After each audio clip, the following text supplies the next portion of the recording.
Hey guys, Default here. Today I'm going to give you guys a review of Hogwarts Legacy. So I'm going to do the quickest review that I can possible because I know I've seen a lot of YouTube videos, and I mean a lot of YouTube videos talking about like the FPS comparison and how does it compare to the PS5 or Xbox versions, blah blah blah. I'm not going to do that. I'm just going to give you guys an honest review, no script, just my honest opinion because I only played this game or this version at least for an hour. I did play the PS5 version. I know you guys probably seen like a live stream way back then. I think it was like a year ago or something like that, or probably a couple months ago. But yeah, honestly, I'm gonna give you an honest review about this. So sit back, relax, and if you guys are looking for a Christmas gift, pay attention to this review. Okay? Alrighty.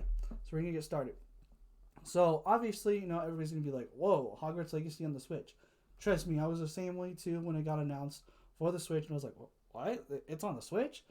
I think, as far as I know, I don't think they announced it for the Switch when the game came out. I think I don't remember, to be honest with you. It's been a while since I played this game, so to be honest with you, I don't remember a whole lot. I know they spent like around like 58 hours in total on the PS5 version, so playing this game is like super familiar. So I already kind of know how to do the missions, kind of know where everything is, or at least as far as I know. But anyways, um, but by memory, if you guys are wondering about the FPS things, yes, it is true. It only locks on to like relatively close to 30 FPS. Sometimes there is frame dips, but there's no stutters or anything like that. If everybody's curious about stuttering, there's no stutters, especially because the new patch update. So it is perfectly fine because I know day one patch was just it was stuttering like crazy. Everything would render in a distance from like even if you being close, it would just kind of render in randomly. I don't get that issue at all, especially because I'm playing on a Nintendo Switch OLED. I don't know if it runs well on a regular Switch, obviously, but I don't think there's any like issues or anything like that because the OLED it's practically the same thing as the original Switch. So, um, but yeah.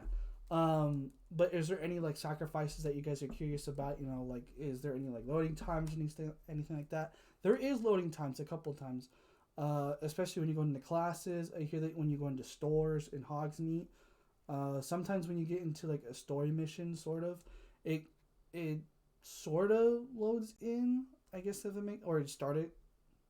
Let me rephrase that. It sort of starts having a loading screen, but it doesn't. It just kind of has a pitch black screen, and then it just goes on to the next scene. So I guess a loading screen, but it only lasts for like 30 seconds or something like that. So it's not that horrible. There is a couple times where it does need to like load in a little bit longer. It's relatively a minute, which is not bad, especially on the Switch because again, this game is like super big already. So that's what she said. But yeah. To be honest with you, it's not a bad game. I did get this for fairly cheap. I did buy it brand new last night. It's a really good game. To be honest with you, I miss playing this game. To be honest with you, and now since I'm able to play it on the Switch, it's not bad. It's like okay. Like I played worse games like Outer Worlds. Outer Worlds is I can't even explain it to you. Like if you guys want a review of Outer Worlds, I have to replay that game because honestly, the last memory that I had, oh my goodness, dude, I couldn't even get to the last mission, and I hated that game, dude. It was a cool like game to play, but on the Switch version, it was just like I can't play this.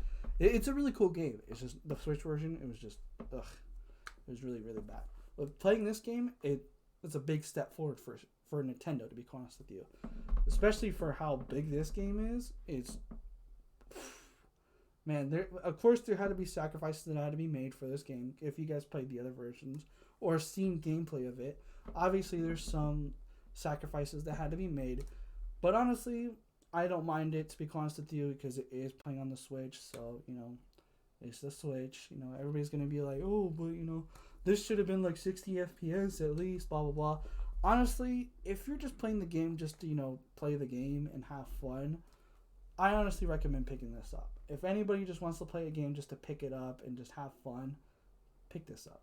This is honestly not that bad.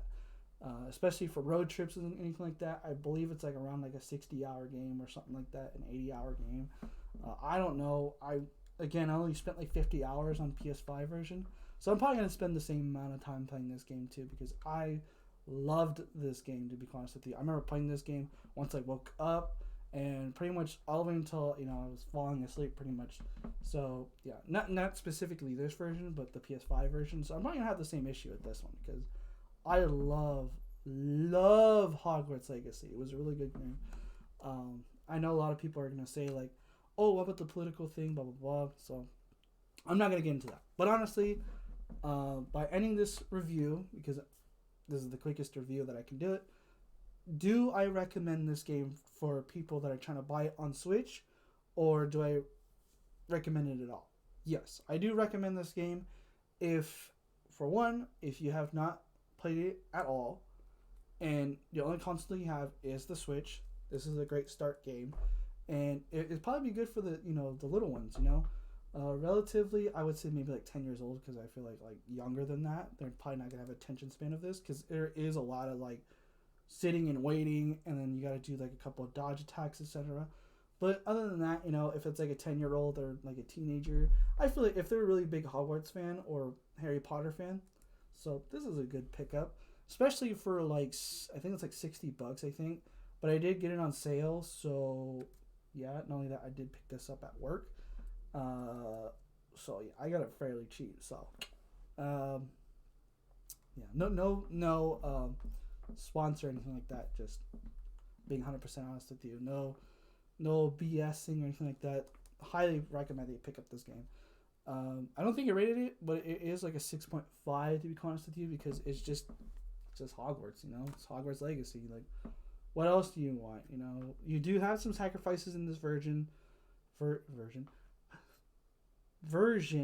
I had to rephrase that. I said virgin for some reason. The version of this game, by far, is the greatest open world game that you can get on the Switch. It's not better than Tears of the Kingdom, I can tell you that much. But it is a better version of the high quality, type of games that you can never get on the Switch, to be honest with you. Besides, I think it's like, there was like one open world game that's kind of like this, and I can't remember. It's like super graphic heavy, and I can't remember. Skyrim. I really like Skyrim. I've never played Skyrim ever in my life. I might get Skyrim though, now that I think of it. But anyways, I highly recommend this. Pick this up. It's an amazing Christmas gift, especially for the holidays, because right now it is December 15th. So feel free to pick this up. This is a really good game. If you just want to have fun and you love Harry Potter, pick this up. I don't love Harry Potter that much, but because I love wizards and magic and stuff like that, I love this game. I love the movies, so it's already perfect for me. I'm not like the most nerdiest thing about Harry Potter, but I am familiar with the franchise. So honestly, pick this up. Pick it up. I don't care if it's the PS5 version. I don't care if it's the Xbox version or the Switch version or the PC version. Just pick up Nintendo Switch version 2, and trust me, you won't regret it, to be honest with you. Just make sure to keep this in mind, though. Again, there was sacrifices that had to be made. Obviously, there's going to be loading screens. So obviously, the game's going to look like garbage. Not complete garbage, but it's kind of just like, the best, you can't really do anything about it. Not only that, you're already playing on the Switch. So keep that in mind. So, honestly, just take it as a grain of salt. Highly recommend. I'm not saying like, oh, this is the perfect game on the Switch, blah, blah, blah. But this game, highly recommend. Okay? That is the quickest way you can do the review. But yeah, please leave a like and subscribe. And I hope you guys enjoy this video. I hope you guys pick up the game. It's an honestly really good game. It's a really beautiful game. Not on the Switch, obviously. But, it's a really good game on the Switch. So if you guys are looking for fun games, there you go. So if you guys like my recommendation on video games, I will do a video maybe. I don't know. So yeah, hope you guys leave a like and subscribe, and I'll see you guys next time. Alrighty?